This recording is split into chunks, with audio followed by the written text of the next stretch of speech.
Should Chris Eubank Jr work with Eddie Hearn? On paper, it sounds strange. Two men with history, two men who have clashed, two men who clearly are not friends. But boxing is not friendship. Boxing is leverage. Sometimes your enemy is bad for your peace, but good for your business. So the real question is, who is using who? So here is a question. When it comes to boxing, when it comes to life, should you work with your enemies? Is it always a mistake to work with your enemies? Now, some people may say yes, and some people may say no. Let's look at the yes. If someone does not like you, how can you trust them? How can you trust their agenda? How can you trust their decisions? How can you trust the way they represent you? So that lack of trust would be problematic. So that would make you say no. But what about the people that would say yes, they would work with their enemies? Well, here's another perspective. Here is a different perspective.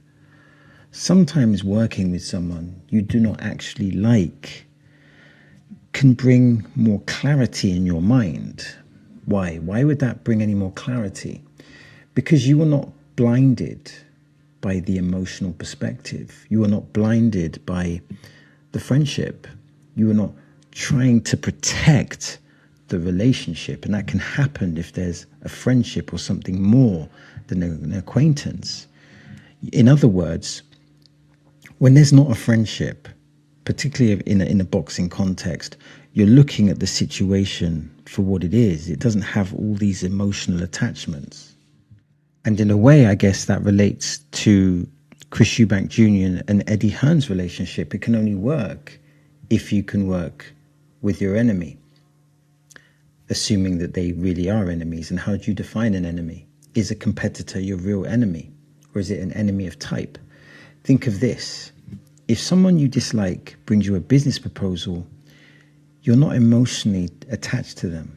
You're not thinking, you know what, this is my friend, so maybe I should support it. You are judging the proposal for whether it's good, whether it's strong, whether it's weak. Does it benefit me? Does it make sense? So if Eddie Hearn comes to Chris Eubank Jr and gives a proposal, he will be able to be objective. It's not tied to a friendship, assuming that they're not friends behind the scenes. But think of this, when it is your friend, the lines, they can become like blurred. Maybe you accept a bad deal because of loyalty. This has happened time and time again throughout history. Maybe you ignore poor judgment because of the history that you two have, that emotional connection. Maybe you confuse, and we've all done this, maybe you confuse comfort with competence. Maybe you trust the person too much because you like them. Now, this is why the Chris Eubank Jr and Eddie Hearn situation is interesting. It's beyond interesting. Why? Why is that? Because it's like that because there are rumors that Eddie Hearn could be involved. He could be involved in promoting Chris Eubank Jr. despite their history. And like I've stated, that history is negative. These two are not. They're not friends. They're not best friends. They're not close friends. They're not friends at all. They have clashed publicly. They have argued publicly. They have created tension publicly. They have stood across from each other and turned conflict into entertainment. Again, though, this is boxing and it's marketing. There is a bigger picture. In boxing, conflict is, of course, not always a problem. Sometimes conflict is the product. It's the service that you're selling. Of course, that feels like a contradiction. But, you know, your enemy, I guess a real enemy goes beyond that. An enemy is bad for your peace, but good for your promotion. They might irritate you, but they might also help you sell the fight. They may not like you. They might find you distasteful, but they might understand your value. Chris Eubank Jr., objectively, in the boxing context, has a lot of value. Because if we're honest, Chris Eubank Jr. has built an image, a certain image and I emphasize on that certain image, he is the outsider, the truth teller,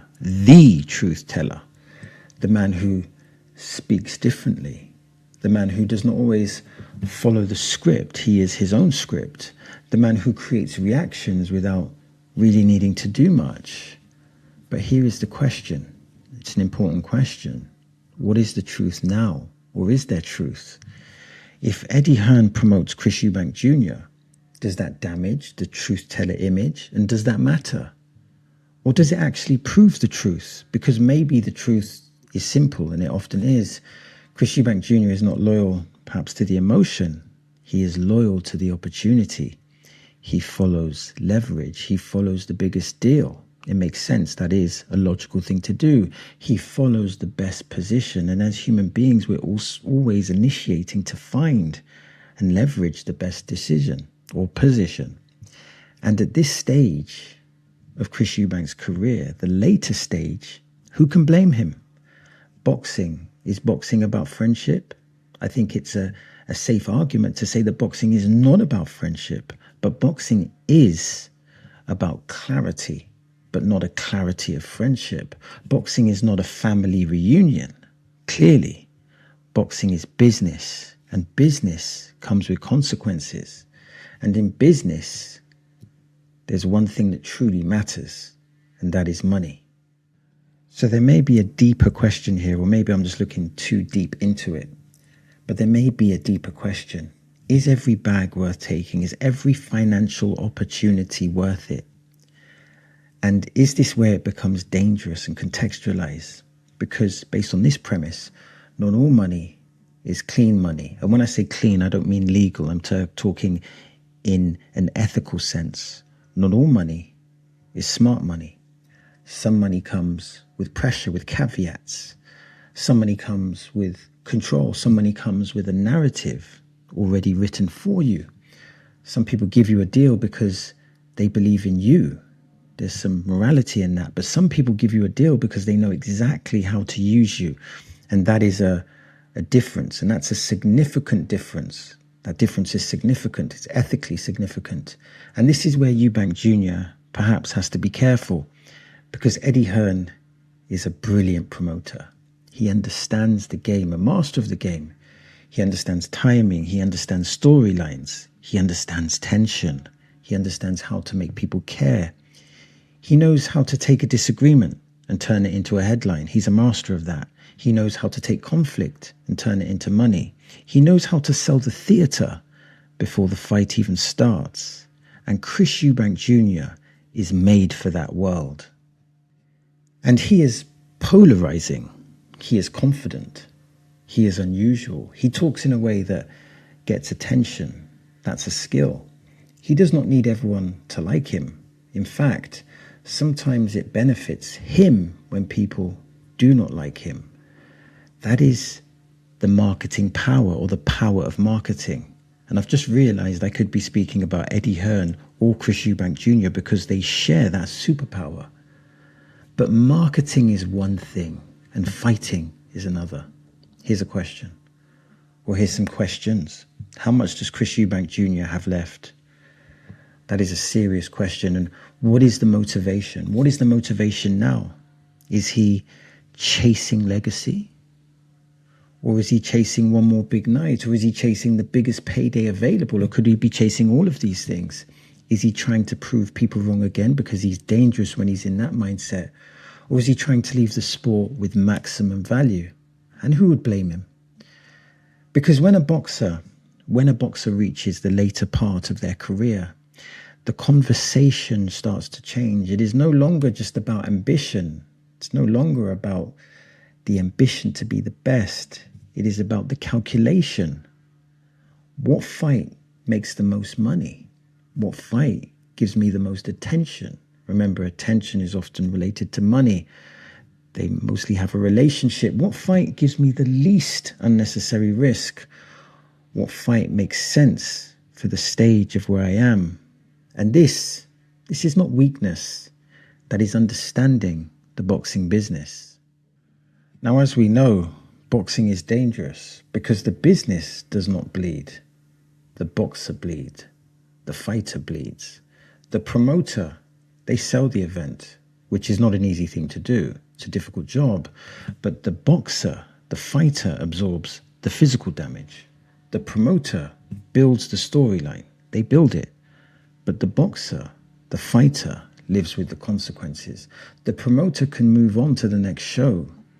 The boxer, the fighter, has to carry the miles. So if your promoter does not like you, does it matter? Does it affect how they position you? Does it affect the opponent they want for you? Does it affect how they speak about you publicly? Does it affect the way the audience is guided to see you? Does it affect what happens when you are no longer useful? These are serious questions to consider. Because if Eddie Hearn promotes Chris Eubank Jr., maybe Eddie is using Chris Eubank Jr., but maybe Chris Eubank Jr. is using Eddie, or maybe they're using each other. Maybe that's the reality of the deal.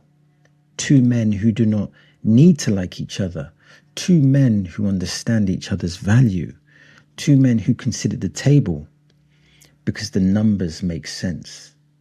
There doesn't need to be a friendship. The numbers speak for themselves. And maybe that is the most honest thing than pretending to be friends, because at least everyone knows what it is, what it truly is. This is not love. This is not leverage. This is not loyalty. This is business.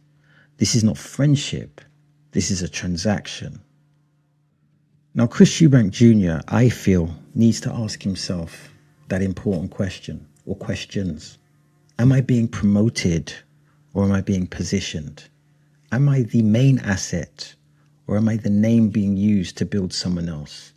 Am I walking into the final opportunity, a great opportunity, or am I walking into a cash out?